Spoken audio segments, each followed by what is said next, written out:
subscribe, like, and share. Pindot na. Magluluto tayo ngayon ng masarap na miswa para sa tag-ulan. Ito ang ating patola. Ito yung pinakahuling slice. Pakita ko lang sa inyo kung paano ko siya binalatan. Ayan, dahan-dahan lang. Baka masugatan kayo. Madali lang naman siyang balatan kasi makapal yung balat. Kapag bibili kayo ng patola, piliin nyo yung maganda yung pagka-green ng kanyang balat. At saka makikita nyo naman siya kung dry na o hindi. Pag dry na, huwag nyo nang bilihin kasi yung laman noon, ano na siya, parang nagko-compress na, minipis. Tsaka pangit na siyang balatan. So, ganitong bilihin nyo to sariwa ito, kaya ang ganda niya. Okay, hugasan muna natin bago natin siya i-slice. Alright.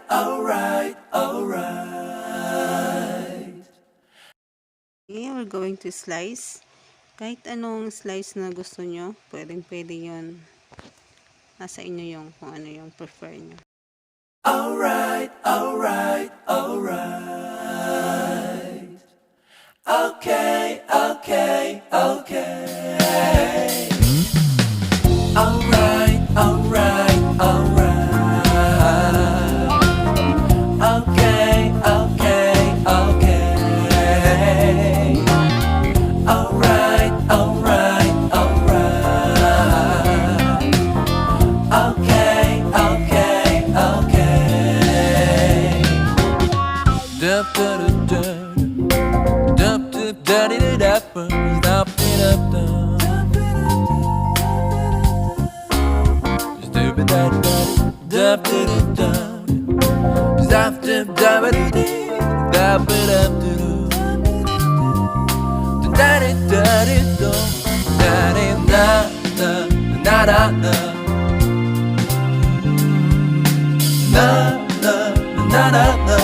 You'll be alright.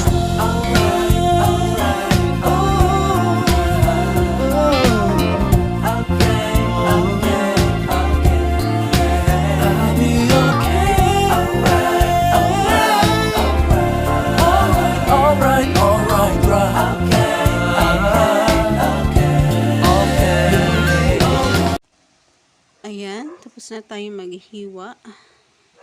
Proceed na tayo sa pagluluto. Ito ang ating mga sangkap. Ang patola, karne ng baboy, sibuyas, bawang, at ang ating miswa. Ano natin gagawin ay lulutuin muna natin itong karne. Ayan, lagyan natin ng konting tubig. Papatuyuin lang natin siya, guys. Asin lang at saka water, kunting water. Ang purpose nito, guys, is para mas masarap yung karne pag ginisa at masarap siya sa sabaw ng ating miswa. Kahit sa munggo, kahit anong gulay na igigisa nyo, ganitong gawin nyo, guys. Masarap siya. Promise. Is that alright?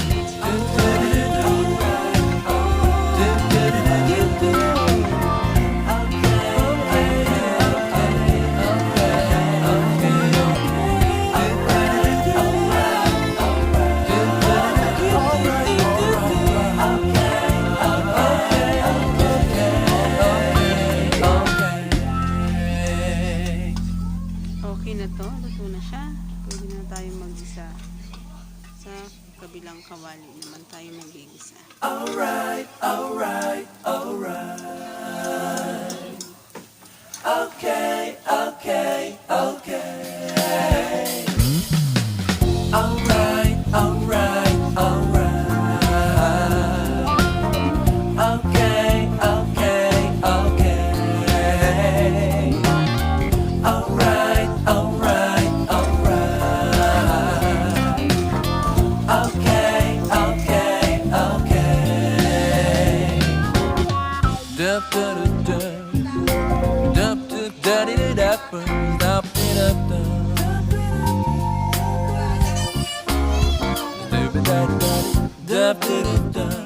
Igisa na tayo.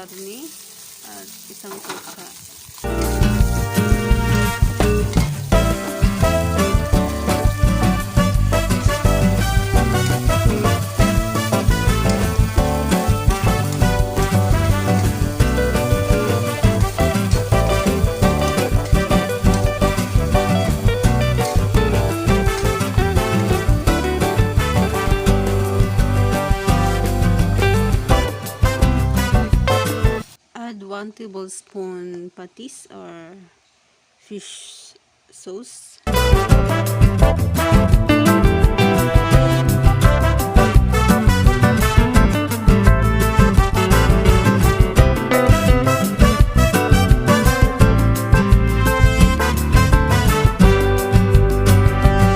Ilagay na natin ang patola.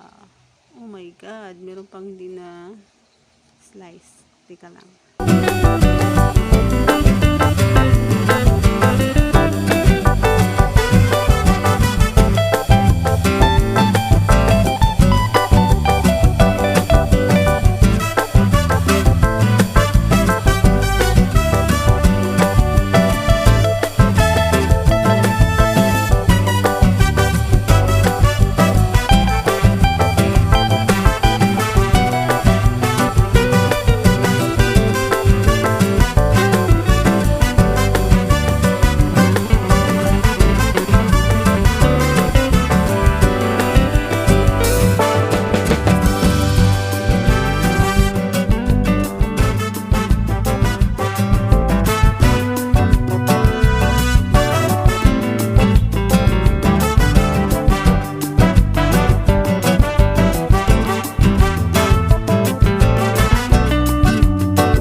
Add water, mga 2 cups or more. Depende sa inyo kung gusto niyo mas maraming sabaw para may mahigop, dagdagan niyo na lang. And then, timplahan niyo na lang din yung asin.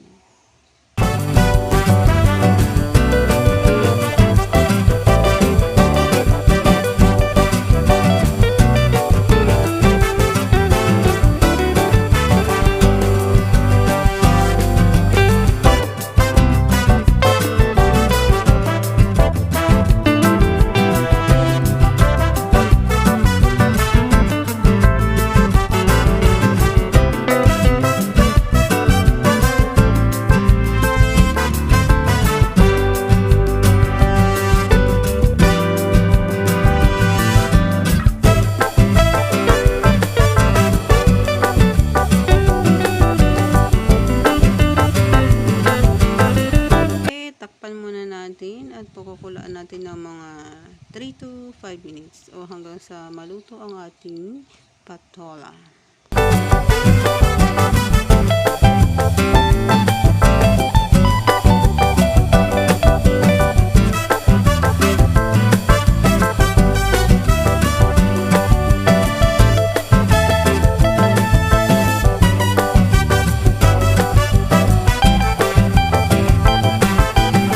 Lagay na natin ang ating miswa.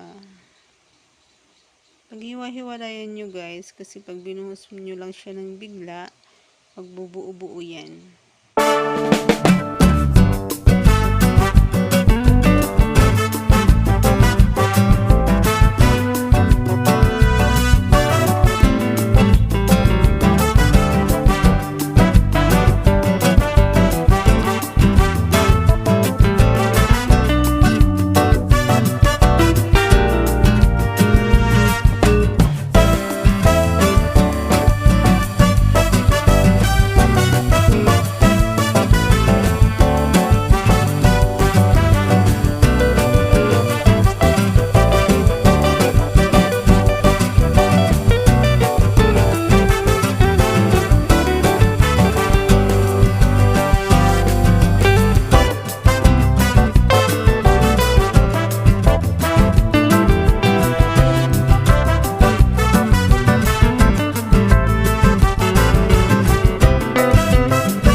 siya guys. Ngayon mag-a-add tayo ng egg.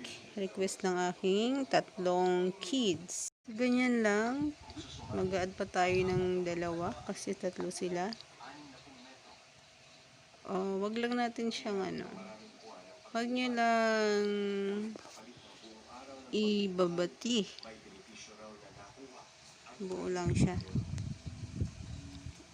Pero kung gusto nyong batihin, okay lang.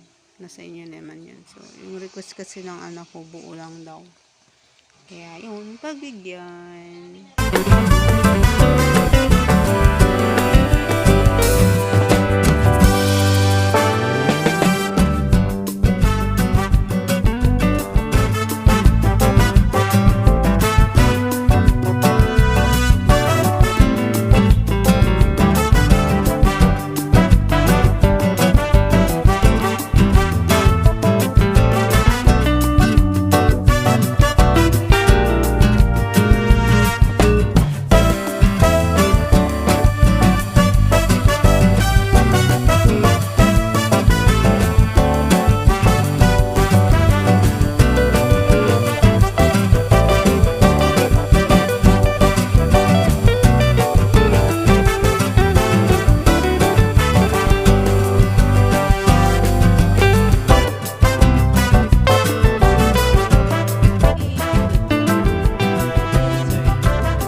Tara na, kainan na.